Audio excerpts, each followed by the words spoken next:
Hey everybody, welcome back. We're going to do another video. Today we're going to do another pickups video. So for those unfamiliar, every so often I like to just share what I picked up and why. Some of these I have played, some of these I have not played.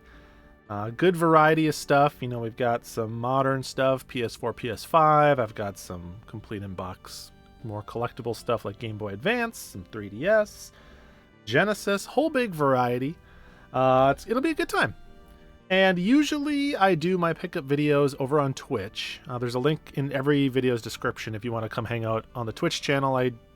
Every couple of months we do a pickup stream, which are kind of much more involved, much more detailed than this one. But I wanted to share the pickups with the folks over here on YouTube. And for those that were there for the stream, I have mixed in a couple of new things that technically won't show up until next pickup stream. So I'm sort of blurring the lines. So there's something for everybody here. But yeah, why don't we just go ahead and dig right into what I have been grabbing.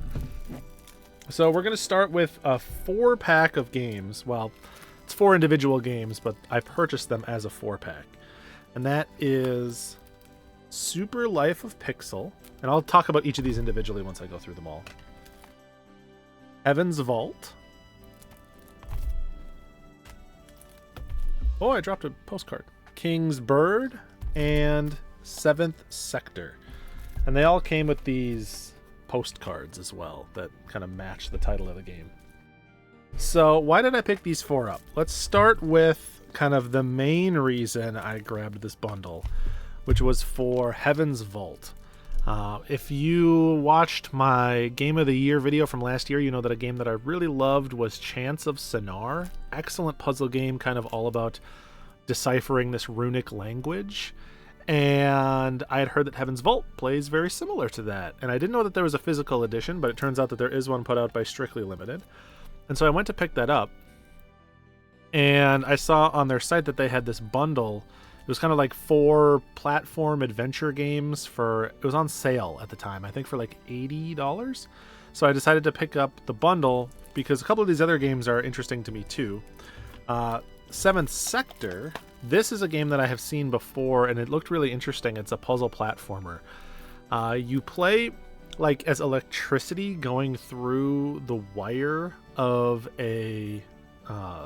of just machinery, right? But you basically like travel through objects, machinery, things like that to solve puzzles and like navigate through the environment. It reminds me a lot of the game that came out on PS5 a couple years ago called The Pedestrian.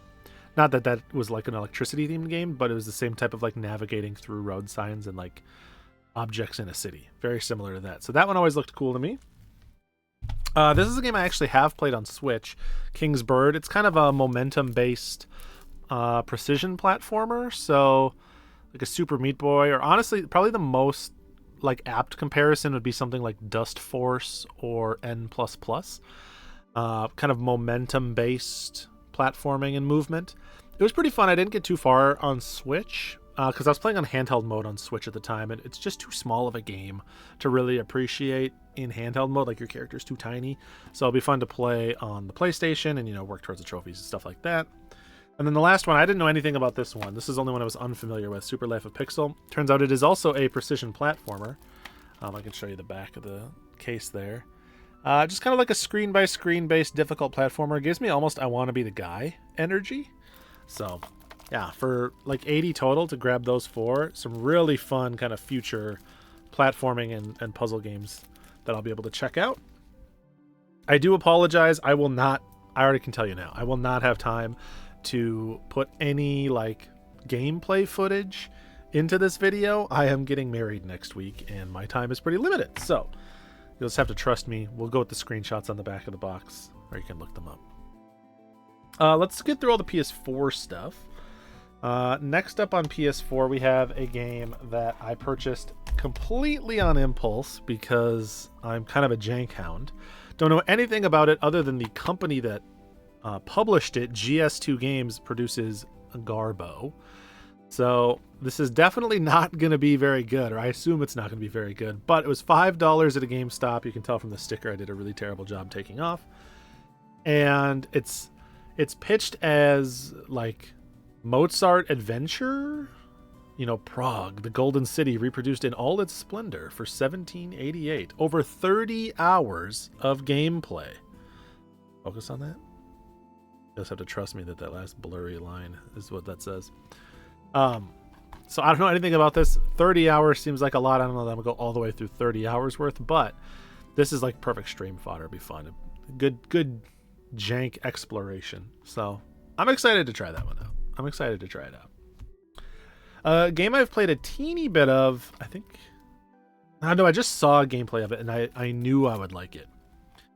This one I've been wanting to get on PS4. It's very cheap to get the physical copy of this one. It's Blue Fire. This is put out by Roby Studios. It is published by Graffiti Games. This is kind of like a PS2 era 3D platformer action game. So, back on the PS2, there were a lot of 3D platformers, or like ostensibly 3D platformers, that were kind of more focused on the combat than they were the actual platforming. This is kind of like one of those. But there's definitely a lot of platforming to be found too. And it seems really cool. This physical edition's been on my wish list for so long. Just kind of saving it for a rainy day. A couple people have recommended this game to me too. So people that know my tastes have been like, hey man, you should probably check that game out. It's going to be your thing. A couple of indie games that I'm really excited to try is, first up, Electronic Super Joy 2. So I played through and I really enjoyed the first Electronic Super Joy. I thought it was a really fun game. And, it's not super hard, but it was like, like a 2-3 hour long sort of rhythm music based precision platformer. I had completely forgotten that there was a sequel that came out. This is put out by another one of those limited print companies. This one's Hard Copy Games. Oh boy, you can focus. There you go. Hard Copy Games, which is a company I haven't bought from or really thought about much at all. But funny enough, this showed up pre-owned, was traded into one of my local game stores. So I was just like, oh, all right, why not? Let's pick that up. I was pretty excited. So I'm really looking forward to cruising my way through that one. A lot of good platformers so far on the PS4. You can tell what kind of mood I've been in lately. And then another one here, Lumote, the Master Mote Chronicles. I got this at the same time I got Electronic Super Joy. This is a more puzzle-focused 3D platformer. So still some 3D platforming elements, but again, a little PS2-ish, but a lot more focused on puzzles and sort of navigating the environment by manipulating objects and things like that. It's got this really bright, sort of neon, colorful art style. It reminds me a bit of, at times, bits of Concrete Genie. So we'll want to check up another cheap one for you if you're into PlayStation 4. And then we've got another 2-for-1. These are limited run games I bought a long time ago. The Psikyo Shooting Library Volumes 1 and 2. So if you've been following these releases, these came out originally on, there was Switch versions that existed on there's Switch versions that came out in Asian territories, so like Korea and Japan. And those were split up into 3 volumes that were then given 4 games each, so 4 scrolling shoot 'em ups each. And then they were later re-released, I think also on Switch, as Alpha and Bravo. And now we have Volume 1 and 2. These are also collections that contain 6 games each. So these 2 games represent the same games, basically, that the 3 Switch games used to represent. But these ones are the first ones released in North America. Again, these were published by Limited Run Games. And you just get some classic shooters here. So you get stuff like Soul Divide, which is a pretty cool one. Strikers 1945, which is a game that I have played a bit of. Dragon Blaze, what else? Gunbird 2 and Gunbird 1. So if you don't want to pay for the expensive Dreamcast versions, you can get those. Samurai Aces. So just like a nice variety. Always fun to have some cool shoot 'em ups. I suck at shoot 'em ups. But I did have the Switch versions of these, and I played some of them. And so this is just kind of like a system transfer over to the PlayStation versions. I've become much more of a PS4 collector than a Switch collector these days, and so there's a few games that I have on Switch that I have started sort of selling those ones off and getting the PS4 copies just to try to keep most of my third-party stuff on PS4. And then we've got a collection here, SNK 40th Anniversary Collection.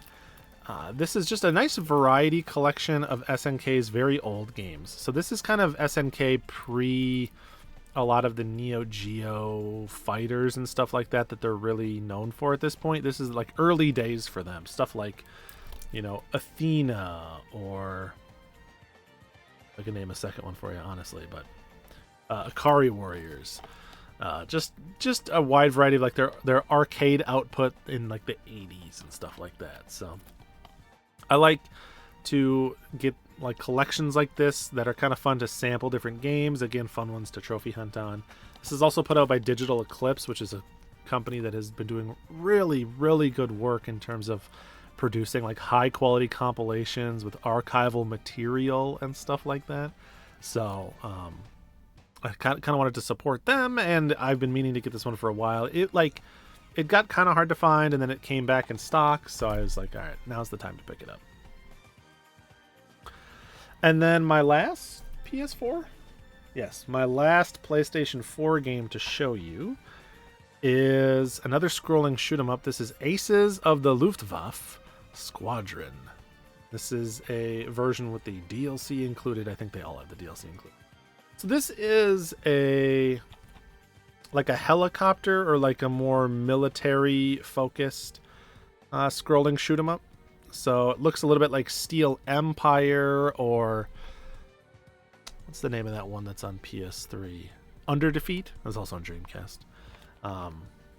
And I've been meaning to track this one down. It's actually it's not like rare. I'm not trying to hype beast it at all, but it is a relatively uncommon game to find. Like there's not a ton of copies up on eBay at any given point.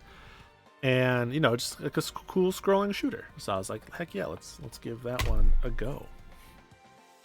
So yeah, pretty solid, nice variety of PS4 pickups there, I think, so far. Let's knock out the few I have for PS5 here in this stack. And then we have only more retro systems from there. First up, very excited about this one. Still sealed because I have not popped it in yet. Talos Principle 2. So Devolver Digital produced these like deluxe versions, or they're starting to, I think, produce deluxe versions of their games. And I want to say this is their first one. But yeah, this is obviously the sequel to Talos Principle. I just replayed through Talos Principle in preparation for this.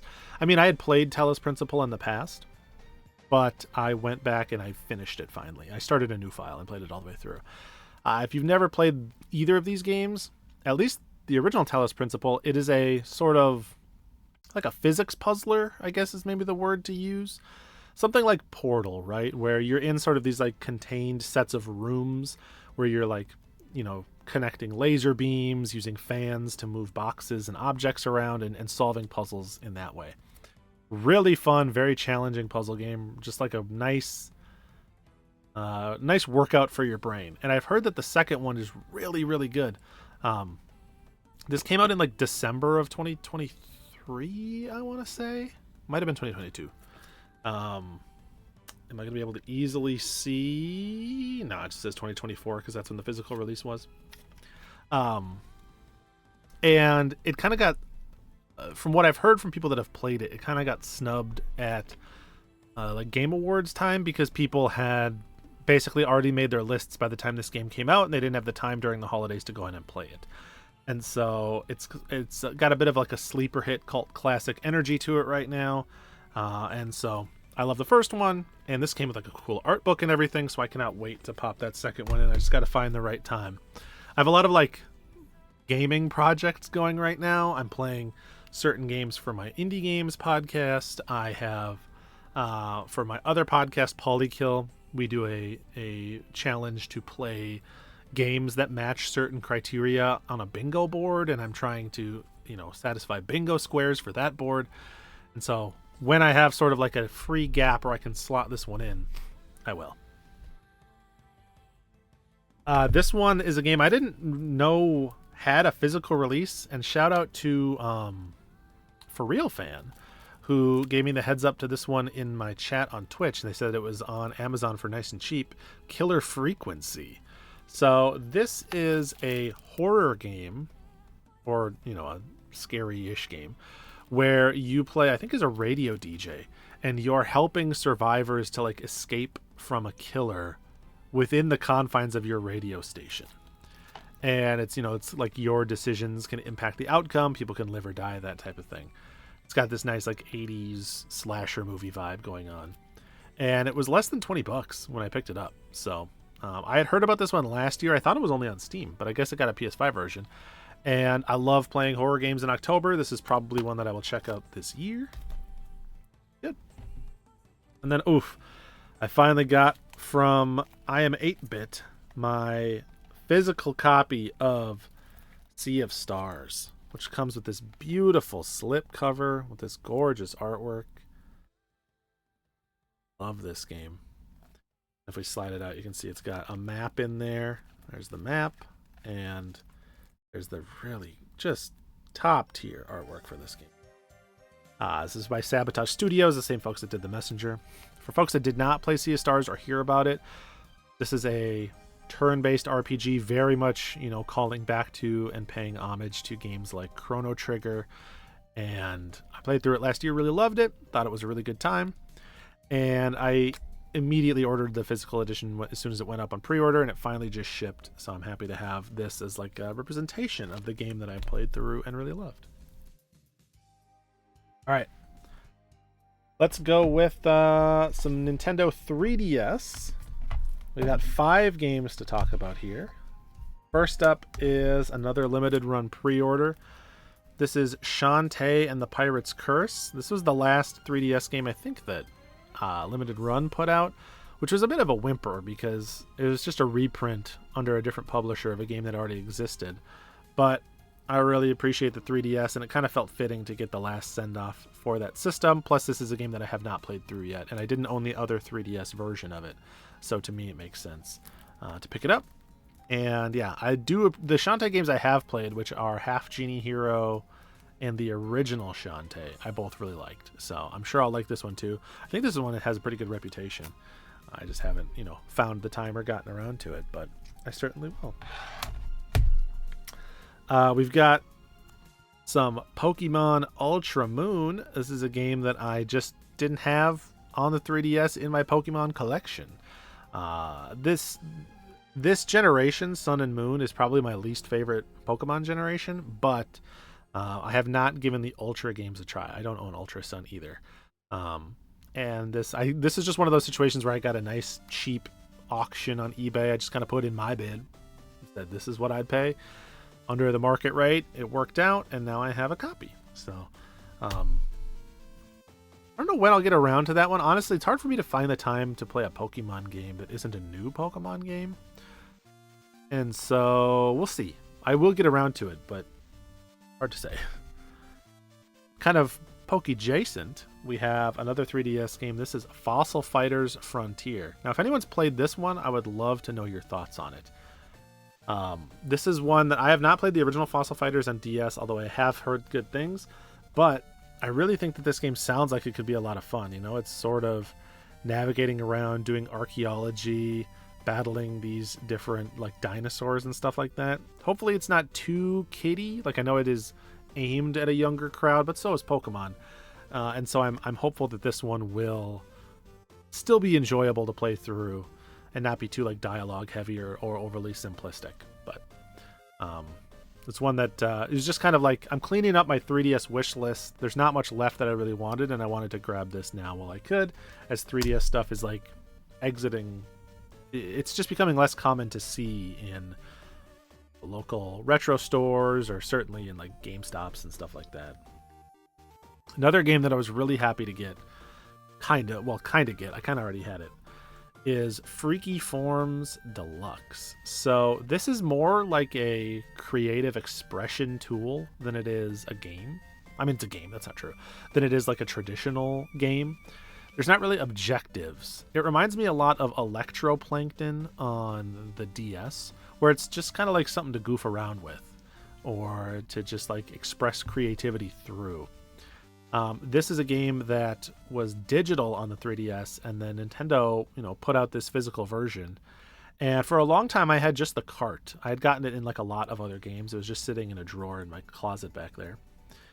And I finally got saw a buy it now come up for just like the case and inserts for like $10 or $15, and I grabbed that and I was able to complete my. Yeah, just a really, it's just very emblematic of the sort of like earnest creativity that existed on the 3DS. I really love the 3DS. I think it was a really great handheld. I find myself looking back on my time with it, incredibly fondly.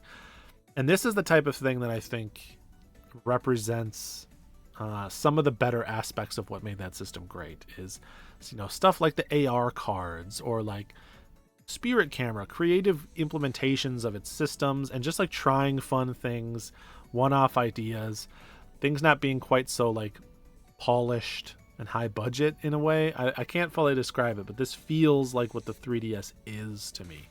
And so even though it's a game that I poked at it and I played a little bit, and I'll probably pop it in here and there and have some fun.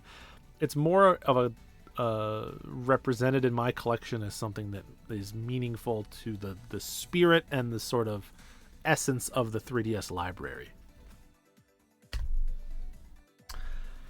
And finally, we have Ace Combat Assault Horizon Legacy Plus. So this is a game that was not on my wish list, but I love good uses of 3D.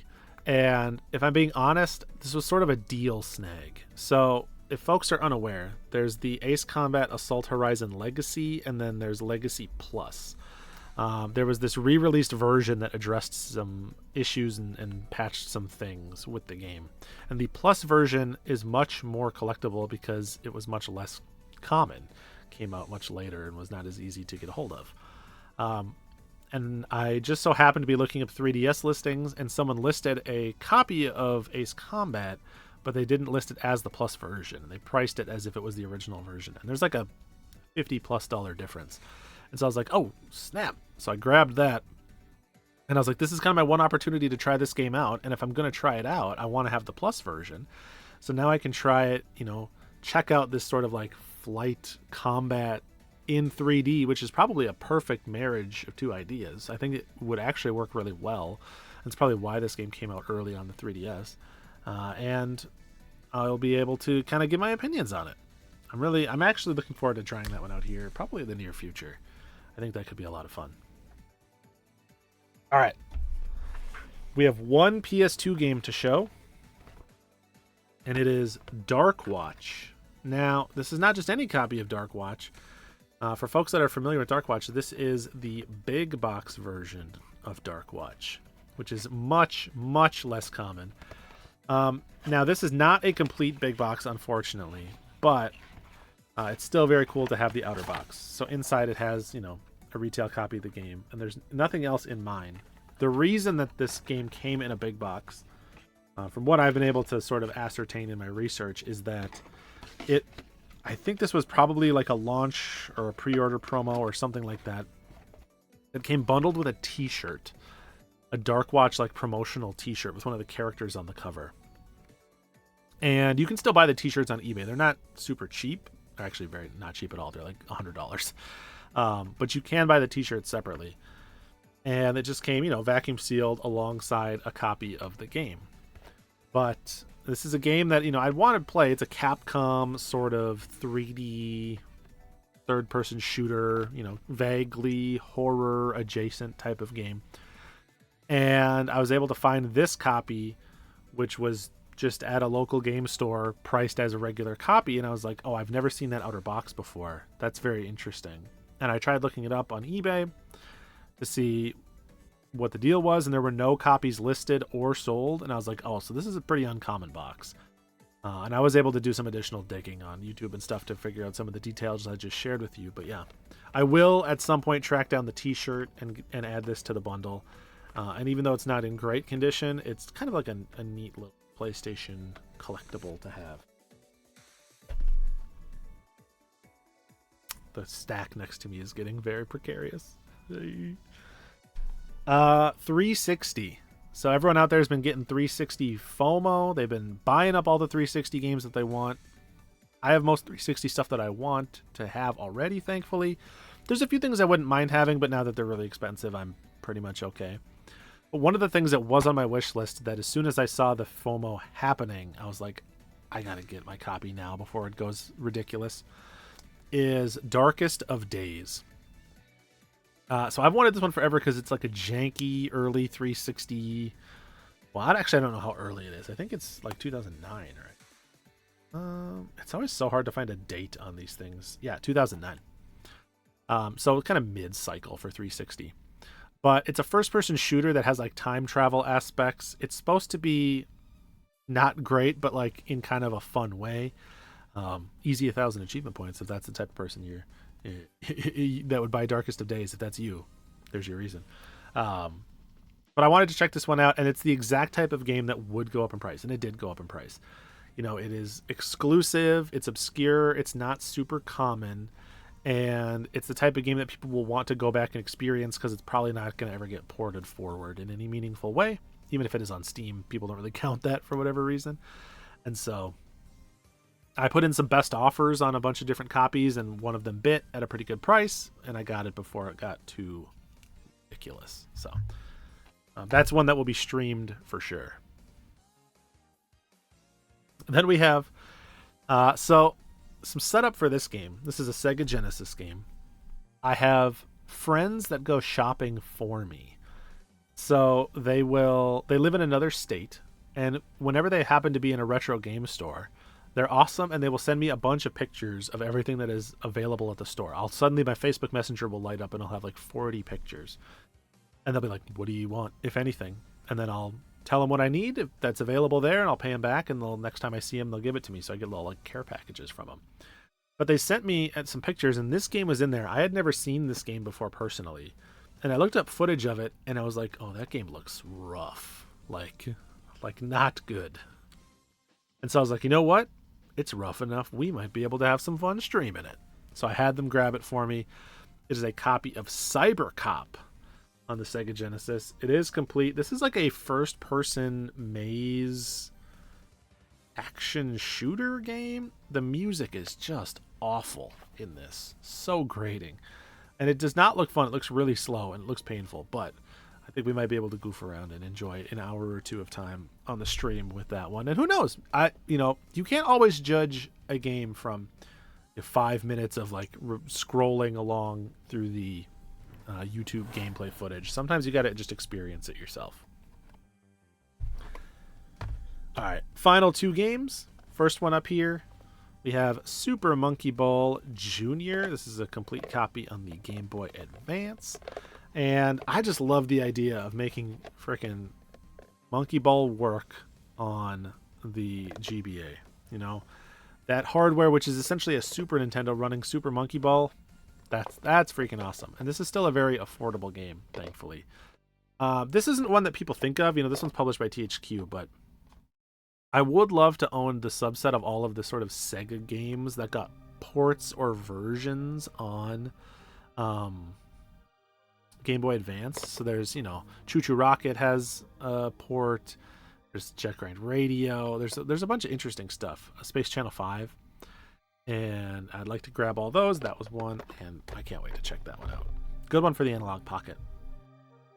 And then this is the last game I have to show.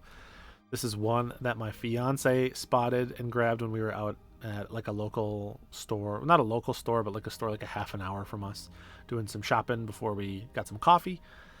She spotted Yoshi Topsy Turvy complete in the box. She's a big fan of Kirby's Tilt and Tumble, and so this being kind of the same idea was really exciting to her. Now, unfortunately, she played it first, and she was like, it's not great. Apparently, it is very easy, and then it gets very hard. So, kind of hits you with both barrels. But, nice, complete in box Yoshi game, and who knows, maybe I'll like it more than she did, or maybe not, but cool. I love the use of gyroscopic motion in some of these games. Again, creativity. That's what I love about you, Nintendo. Do weird creative stuff. So yeah, that's everything. It's got to be 30 games that we sort of rapid fired in about 30 minutes. because that's just about all the time I had today. So I really appreciate everyone for Yoshi's Trying to Fall, for hanging out, enjoying the video. Let me know what you picked up, because I know that you out there are buying cool stuff all the time, and I want recommendations. I want to know what to grab. I guess with that, I'll just say, hey, until next time, thanks for watching. Peace.